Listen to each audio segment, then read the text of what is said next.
اندازہ آپ کو ہو گیا ہوگا کہ کیا ہونے والا ہے۔ لہذا جو رسول کو مانے وہ زندہ، اور جو رسول کو تسلیم نہ کرے وہ مردہ۔ اب یہاں سے آپ فیصلہ کریے کہ مباہلے میں صرف رسول نہیں ہے،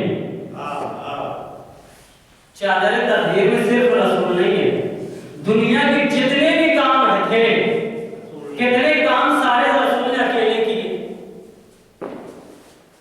سارے کام رسول نے اکیلے کیے، تو وہ چادر تطہیر میں بھی اکیلے چلے جاتے، مباہلے میں بھی اکیلے چلے جاتے۔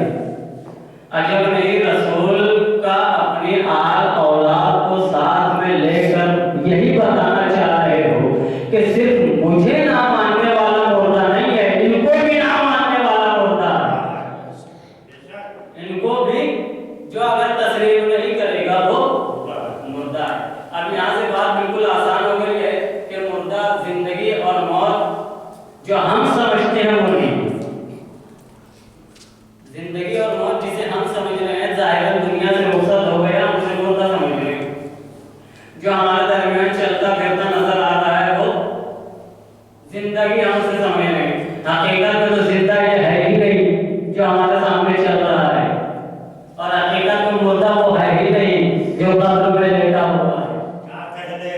توجہ دیجیے گا، وہ مردہ ہے ہی نہیں جو قبر میں لیٹا ہوا ہے۔ ایک فقیر سے مثلا مثال کے طور پر ایک فقیر سے ملاقات ہوئی، دیکھا ہم نے گلیوں میں آ رہا تھا، توجہ دیجیے، ہم نے دیکھا گلی میں آ رہا ہے، ایک گھر کا دروازہ بند ہے،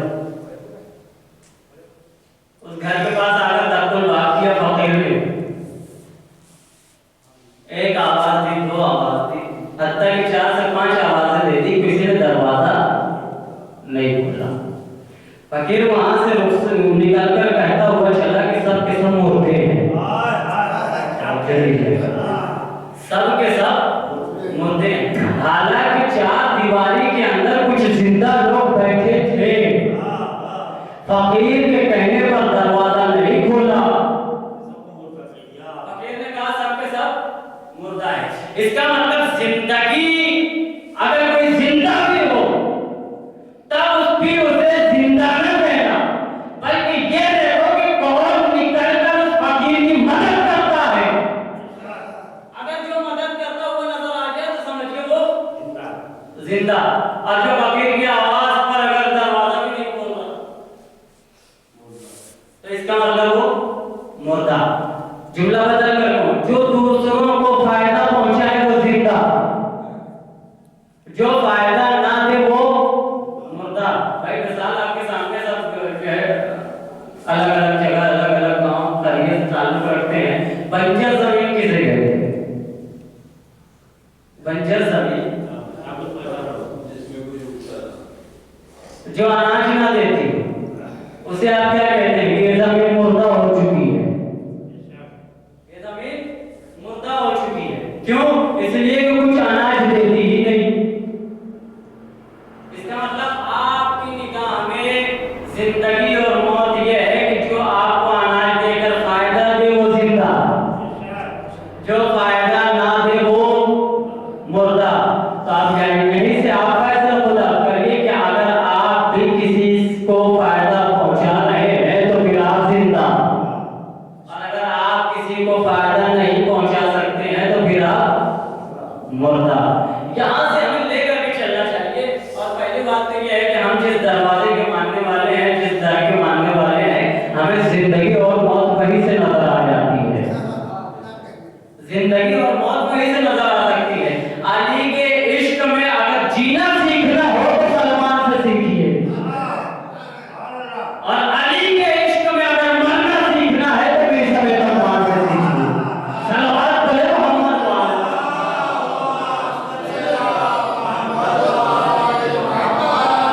یہی وہ دروازہ، دیکھیے دوستوں، یہی وہ دروازہ ہے کہ جہاں سے زندگی بھی ملتی ہے اور موت بھی ملتی ہے۔ ہم اپنی زندگی میں کسی نہ کسی چیز کو آئیڈیل بناتے ہیں کہ اس کی طرح ہم جو ہے اپنے بچوں کی پرورش کریں گے، اسے ایسا بنائیں گے، اسے ایسا بنائیں گے۔ تو جو جس قوم اور جس قبیلے سے تعلق ہم رکھتے ہیں اور جس آئیڈیل کو ہم مان رہے ہیں، ہمیں ذرا وہاں بھی غور کرنا چاہیے